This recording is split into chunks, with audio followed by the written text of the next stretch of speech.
Hello, Bronco fans and football fans everywhere. Welcome to Broncos Breakdown on the MHRT Networks. This is a show that is everything Broncos and sports topics related. I'm your host, Bronco Bill. All right, guys, I got a lot of different directions to go to. I have a legend that passed away. I have Deshaun Watson news, of course. I have injury updates from the Broncos, or I should say injuries, and then some updates regarding that. And I just have some topics all around. So let's get started, okay? And this one hurts. This one hurts a lot, guys. The main reason, wide receiver. Tim Patrick, Russell Wilson's go-to receiver, is done for the season even before it begins. Going up for a pass over his shoulders, he came down awkwardly and tore his ACL. Patrick just signed a contract extension and was looking forward to a huge year with Russell Wilson quarterback. Now, obviously, the reason why I say it hurts badly is because Tim Patrick had a great season last year, even though we had Drew Lock as our quarterback. We didn't have a Russell Wilson. We didn't have a guy of Wilson's caliber. And Tim Patrick was clearly the number one receiver. I know a lot of people say Courtland Sutton, and rightfully so. I would agree to an extent. However, Tim Patrick's speed and his ability to just jet past and just make some incredible catches. I mean, if you threw it to Tim Patrick, if a quarterback threw it to Tim Patrick 9 times out of 10, maybe 9 3/4 out of 10, he's going to make that catch, regardless of traffic, regardless of coverage. Didn't matter. Tim Patrick was like a magnet. Absolutely like a magnet. Now, Jerry Jeudy has a lot of speed, that's for sure. Absolutely. He can break away. Same with Courtland Sutton. Courtland Sutton's a little bit more precise route runner, and he's elusive and can get away, yes. But Tim Patrick's hands were insane when it came to catching the ball. Like I mentioned earlier, it didn't matter. With Drew Lock, we knew that it didn't matter where the ball was thrown because he didn't even have a clue where it was thrown. But Tim Patrick would somehow get there and make the catch. Are the Broncos done in regards to being explosive offense? Absolutely not. Not a bit. Not a bit. We still have Jerry Jeudy. We still have Courtland Sutton. We still have KJ Hamler. We have Dulles, our tight end. And we also have Albert Okwuegbunam. According to Nathaniel Hackett, and what he said in his presser earlier today, he said, and I'm not going to quote because I don't have it verbatim, but this is basically what he said. He said it's a huge loss to not have Tim Patrick on the field. But that also means that the tight ends are going to have a lot more play. And let's just hope that Dulles and Okwuegbunam can rise to the top and fill that gap. Obviously, they're not going to go downfield and do what Tim Patrick did. That's not what I'm saying. That's not what Hackett's saying either. Nathaniel Hackett is basically saying they need to step up. If there's an in route of 5-7 yards, whatever it is, they got to make that catch and they got to get that first down. They have to be instrumental because Russell Wilson does not have that magnetic hands that a Tim Patrick has. And on the heels of that was a second ACL injury the same day. Demaria Crockett, running back for the Denver Broncos, went down with a torn ACL on the same day that Tim Patrick tore his. This is also a huge loss as he was trying to be the third running back on this team. Yes, 2 ACL injuries, one to Tim Patrick and one to Demaria Crockett. Now Demaria Crockett isn't the number one running back. We all know that, but he could have moved into that third spot. Who knows? He may even been able to move in the second spot. But at worst case scenario, he'd be on the practice squad and could fill in when needed. Hopefully not because of injury or that kind of thing. But he could have, and he tore his ACL. Now my question is this. Is it the regiment of the practices that the Broncos are doing? Is it the fact that these guys have had a couple of months off and haven't really been in game shape, or maybe even done, preparations? I mean, I know that they're not sitting back eating bonbons and drinking soda. I know they're not doing that. But in regards to training and all of that, I'm wondering if maybe some of these guys are just not in tip-top shape. Or it could be the turf. I'm not blaming any one thing. I know it's a fluke thing for Tim Patrick to go up in the air, catch the ball over his shoulders, and come down awkwardly on his leg. I understand that. That happens in games too. That could be happening walking down the street. Tell you the truth, step off the curb wrong. There goes your ACL. I'm not saying it's any one thing. I'm just wondering if the regimen of the practices are too intense. That being said, the following day, which was Wednesday, Nathaniel Hackett basically totally reduced the regimen. It was basically a walkthrough, no pads, there were shorts, no pads, no hitting, no game speed running, cutting, none of that. None of that on Wednesday after 2 torn ACLs on Tuesday. Unfortunate? Absolutely. Does it derail the Broncos' season? I would say no. Sure, it puts a huge kink into it, absolutely. But again, that just means the other guys have to step up. And that happens every year, whether it's practice, preseason, or regular season. It happens. And you just have to have the next man up.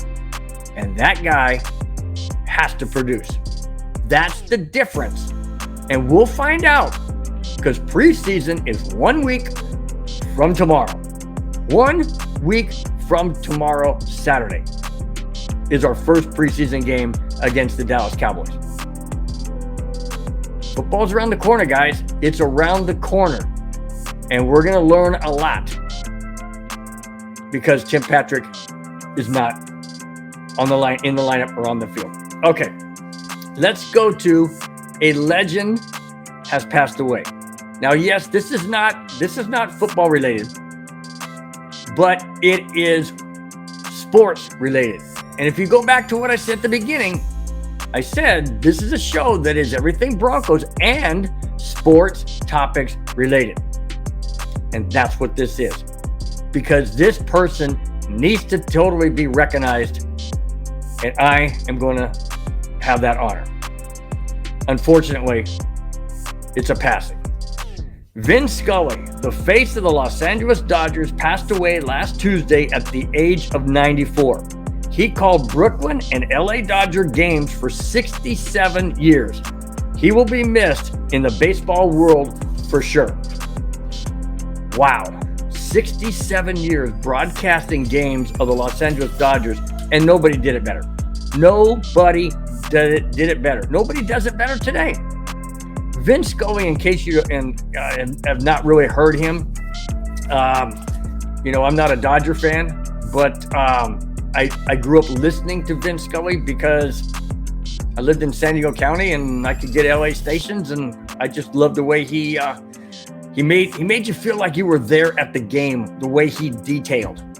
He was very, very detailed in bringing the game. And he would also bring in tidbits about a player or an organization or a hometown where this rookie came up from, or how he worked his way up through the system. Even to this day, Vin Scully never had a sidekick in the booth. He was not only announcer, but he was commentary. He was color analyst. He was basically what you have when you have Joe Buck and Troy Aikman. That's what you have. You have Joe Buck calling the game, and you have Troy Aikman being the color analyst. Well, that's what exactly Vin Scully did. He was both, and he was great at it. Absolutely great at it. You knew that when you listened to a Vin Scully broadcast of a game, and he did other things. He also did football, and he did World Series. It wasn't just the Dodgers. He did World. In fact, he called that game when the ball went through Bill Buckner's legs, and the Mets won the game. He called that game, but he also analyzed it. He was that good. That good. And not only the baseball world, but the sports world in general has lost not only a legend to the LA Dodgers, not only a legend to baseball in and of itself, but the baseball world, beyond baseball, the sports world has lost a legend, because he transcended baseball, and he could transcend. He crossed over lines. I don't mean wrongly. I'm talking about broadcasting. He broadcast Dodger games. He did World Series. He did football game. He called the game with San Francisco and Green Bay. Excuse me, San Francisco and Dallas. When Dwight Clark caught that pass in the end zone, that was Vin Scully calling that game. You want to listen to some of the greatest calls he's ever had? Go to YouTube, type in Vin Scully's greatest calls. It's amazing. The guy was absolutely amazing. We'll never get another likes of him. Joe Buck is great. I really like Joe Buck a lot.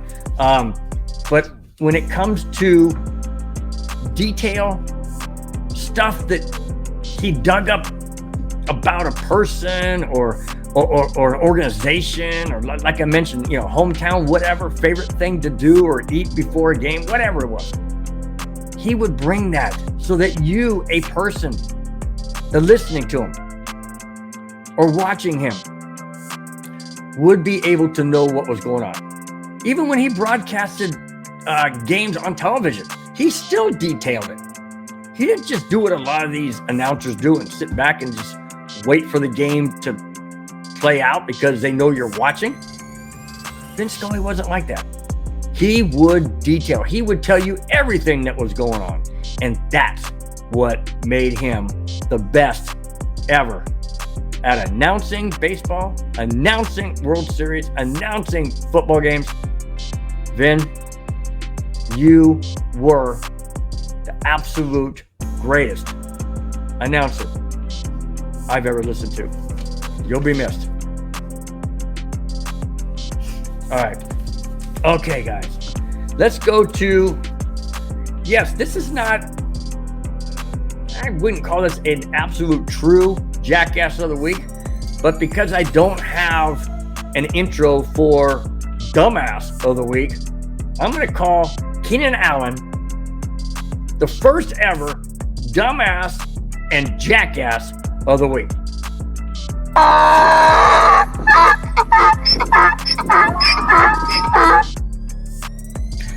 All right.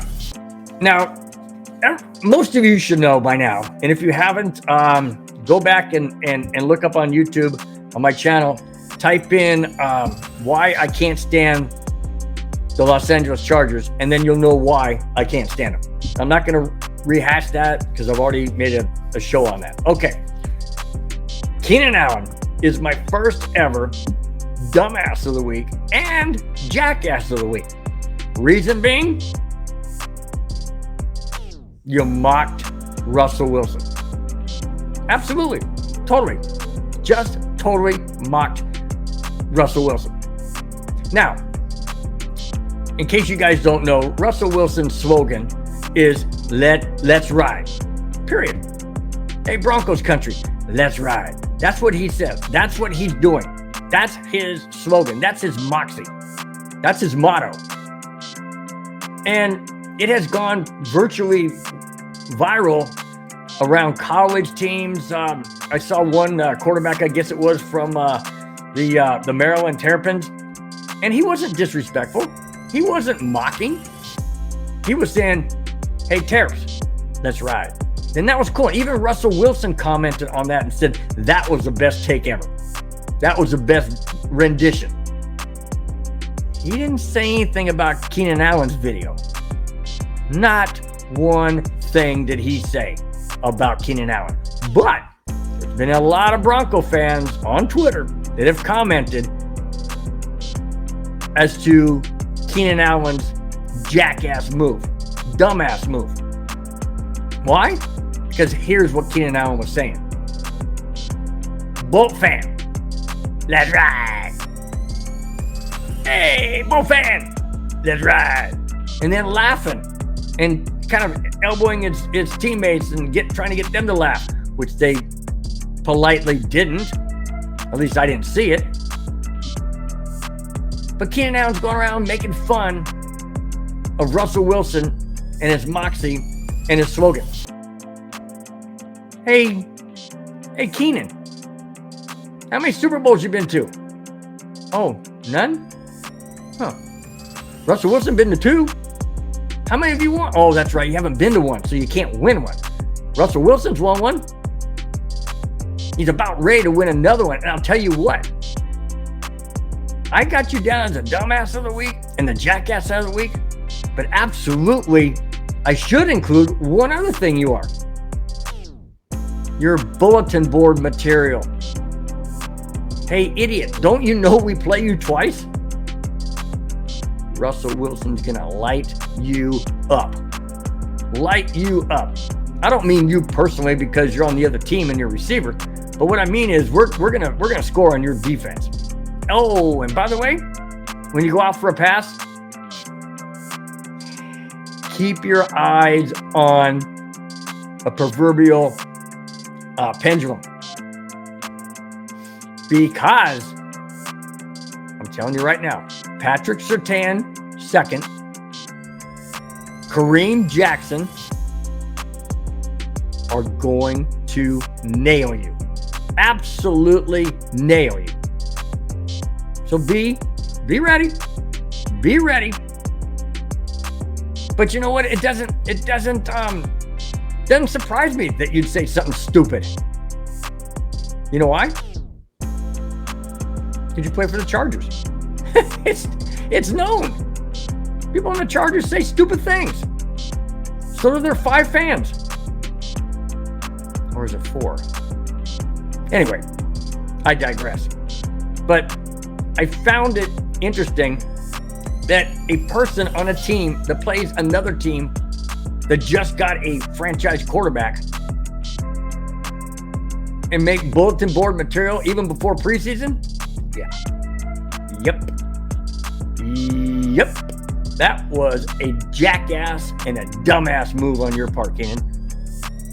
But we'll take it. Thanks for the bulletin board material, because you're going to hear from us twice this year. Okay, let's go to wide receiver signing. The Denver Broncos have signed a wide receiver to fill the spot of injured Tim Patrick. Darius Shepard spent time on the Green Bay Packers team, of which Nathaniel Hackett was his offensive coordinator.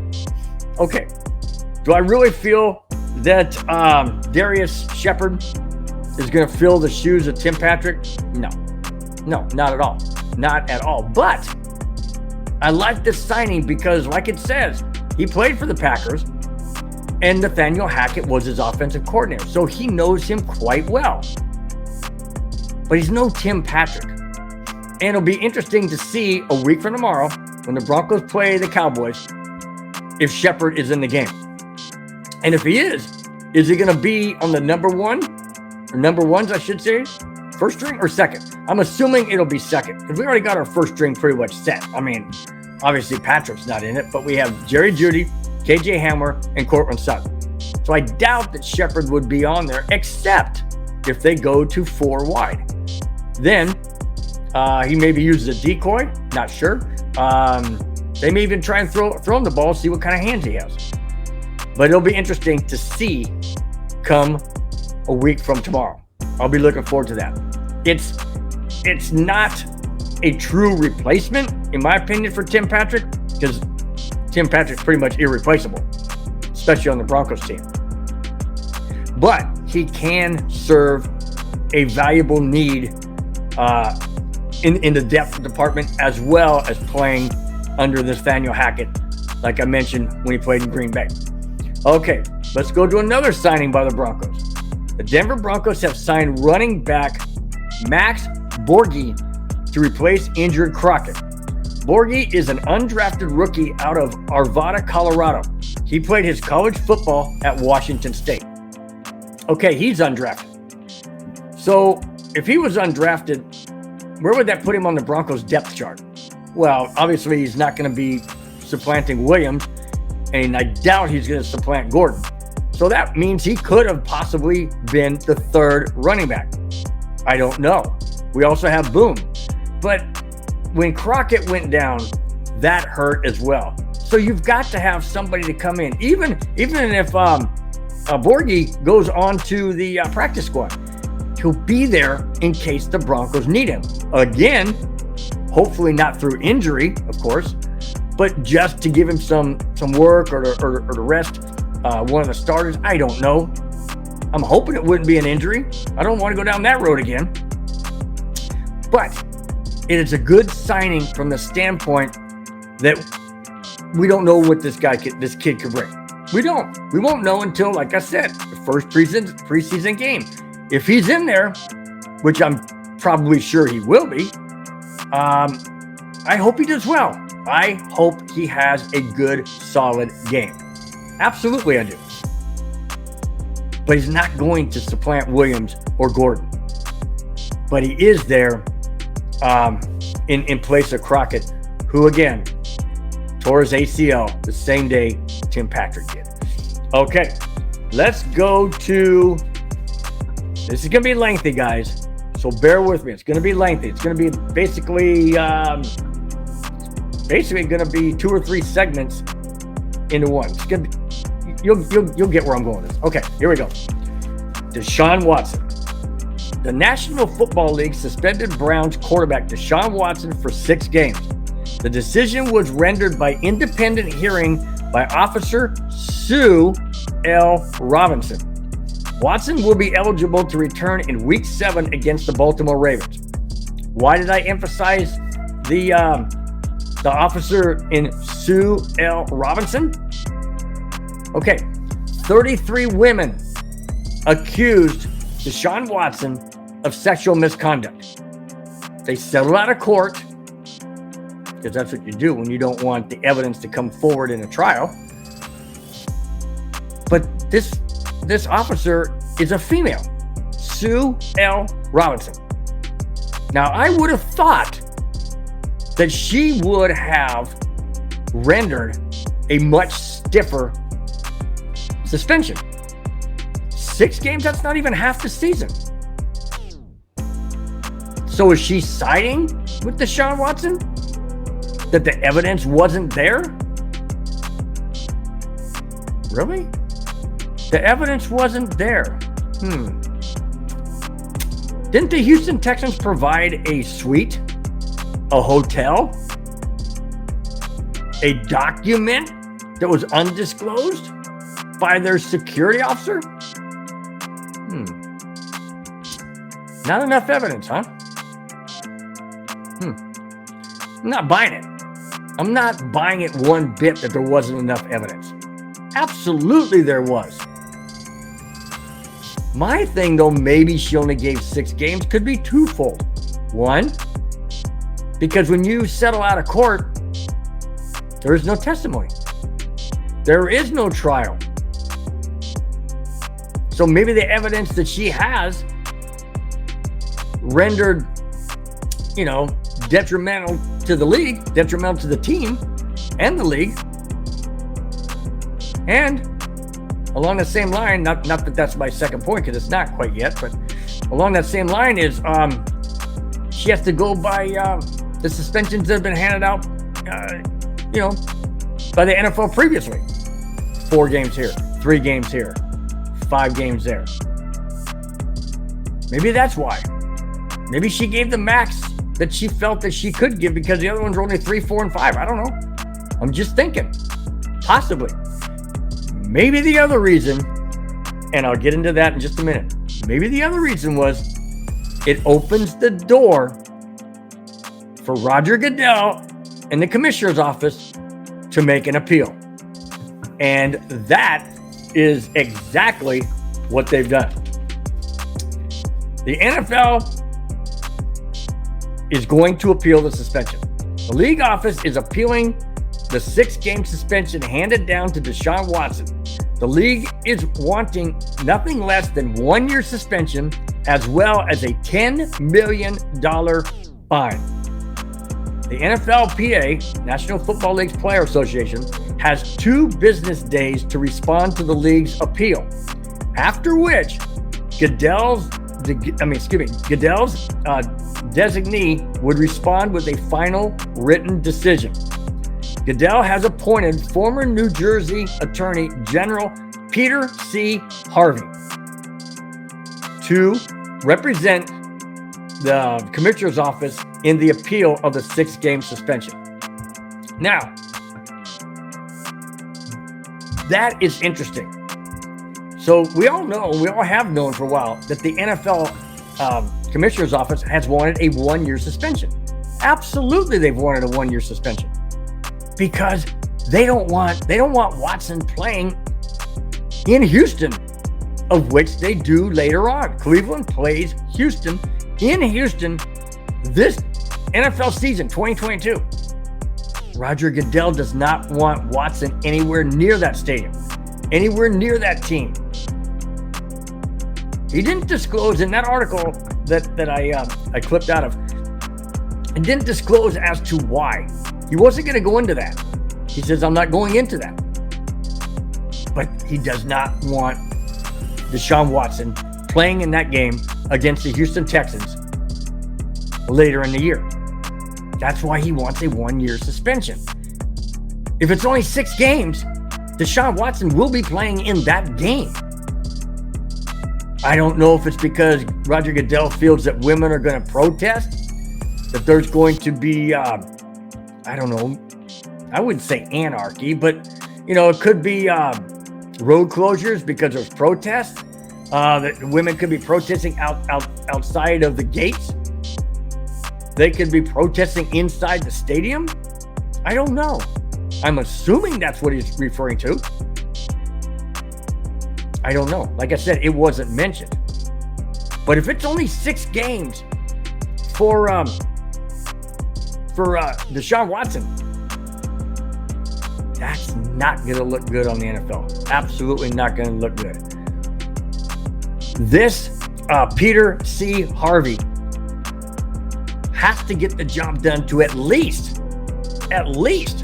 if nothing else, have him suspended through the Houston Texan game, whenever that is. Just have him suspended till then. So I'm not sure what's going to happen. I don't even know how long this would take. I'm not sure if it would take into the first game of the season, or should it drag into the season starting? Could it be that they cannot add on games if it's only 6 and the season starts? I don't know. I'm not sure. I'm not privy to that. I'm not an attorney. I don't know that. But we'll find out soon enough, because the National Football League Commissioner's Office has officially appealed the 6-game suspension. All right, now that's on the heels. Now, the reason why I read that first, because of this very fact. And this is very interesting, extremely interesting, because this is different. And I'll get into my reasons why I'm saying what I'm saying. Let's do this segment. Miami Dolphins. The league announced the Dolphins must forfeit their first-round draft pick in the 2023 draft, as well as their third-round draft pick in 2024 draft. The owner, Stephen Ross, was also fined $1.5 million, and he's suspended through the first 6 games and indefinitely removed from all league committees and uninvited from all league meetings until next season. Also, Vice Chairman Bruce Beal was fined $500,000 and suspended from league meetings for the entire 2022 season. Now, why am I mentioning this? Did you hear how harsh that was? That was in relation to tampering and talking to Tom Brady when he was a member of the Patriots, and talking to Tom Brady when he was a member of the Buccaneers before he had that 45 or 46 day retirement. That's tampering. He was under contract with New England, and he was under contract with Tampa Bay. They wanted Tom Brady to come to the Dolphins. You can't do that, guys. You can't tamper with another team's player unless that contract is up and they're a free agent or or a restricted free agent. Then you can talk to them. But you can't do it when they're a member of the team and they're getting paid by that team. They're under contract. You can't talk to them. You cannot try and sway them to go to your team. Can't do it. So, why is this instance a stronger punishment than what Deshaun Watson got? Yes, I understand the NFL is appealing it, and they may get their 1 year, $10 million fine. They may get it, but as it stands right now, they don't. And that's what bothers me about this. Why is it that a sexual misconduct of 33 women that have accused Watson, he gets 6-game suspension? And the Miami Dolphins owner and vice chairman are both kicked out of committee meetings. And the owner was fined $1.5 million. Vice chairman was fined $500,000, $500,000. They lose draft pick in 2022 and 2023. Deshaun Watson gets 6 games. I don't get it. I don't get it, except for one thing: money. If Deshaun Watson is not on the field in the Cleveland Browns home games, we're not going to have that many fans attending the game. Guaranteed. Not going to happen. Baker Mayfield's gone. Well, like he was a good backup, but you know what I'm saying.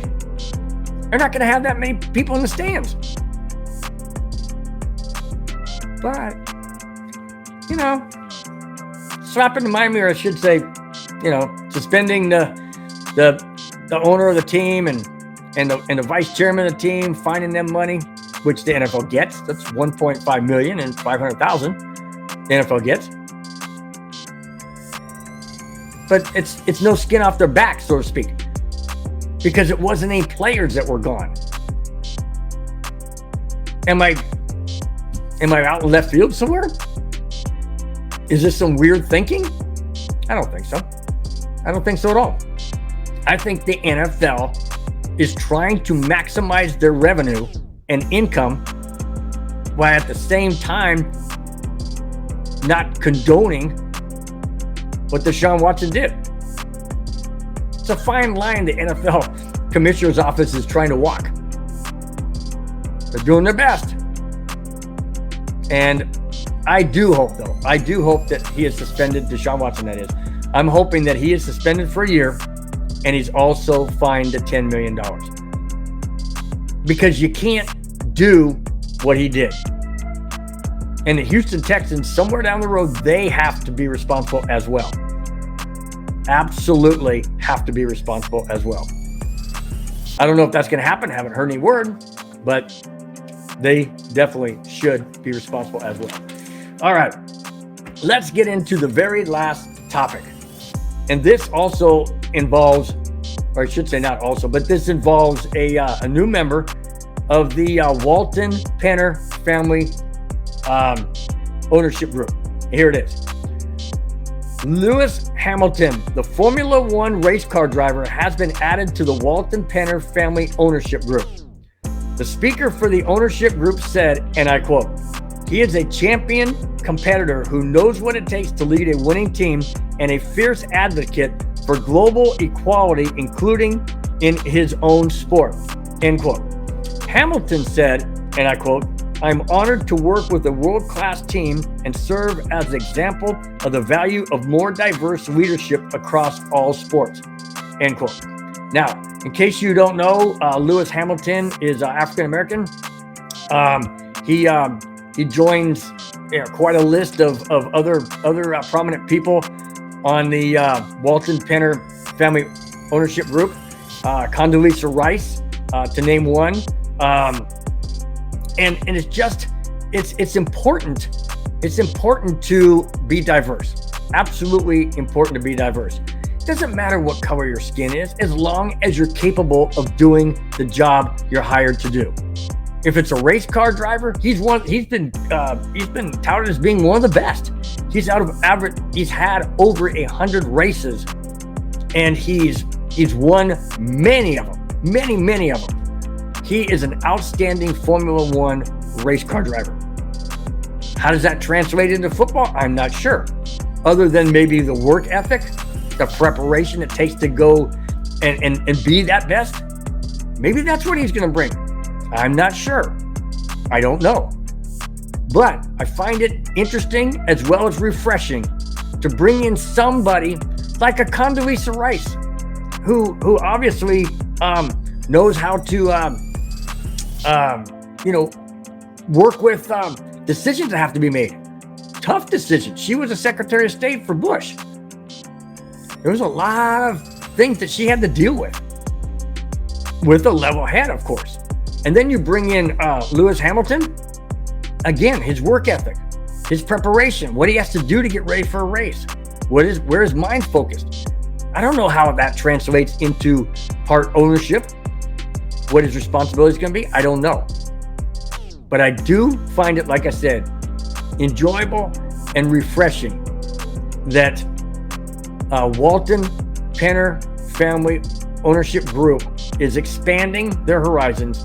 They're bringing in prominent people that can be an asset to this new ownership of the Denver Broncos. That's it, guys. That's all I have. Thanks for watching. Thanks for subscribing. If you haven't subscribed, please do. It costs nothing, and I really would appreciate it. Absolutely. On behalf of the MHRT Network, we all would appreciate it. Also, hit the thumbs up button. Hit the like button. Tell your friends. If you like this show, tell your friends. Hopefully, everyone out there does like it. Any case, guys, it's been a pleasure to do this every single week. Until next Friday. Let me remind you of the other shows. On Tuesday, it's a 5280 podcast featuring Madungus Creevy, his good friend Glenn Hauser, Boggins, Bree, and Cam. That goes live every 4, 5, 6, and 7 on Tuesday. Then on Wednesday, we have the Wild Wild West. That features a fan from every AFC West team, Broncos, Raiders, Chargers, and Chiefs. That goes live every 4:30, 5:30, 6:30, and 7:30 on Wednesday. Then on Thursday, we have a replay of a previous show. Don't know which show it is, but tune in at 4, 5, 6, and 7 for that drop of a past show that was recorded. And then on Friday, this show, Bronco Breakdown, featuring me, Bronco Bill, is dropped and ready for your viewing every 11, 12, 1, and 2 on Friday. Until next week, guys, have a wonderful, wonderful weekend. Enjoy whatever you're going to do, and we will see you and talk to you next Friday. Till then, bye-bye.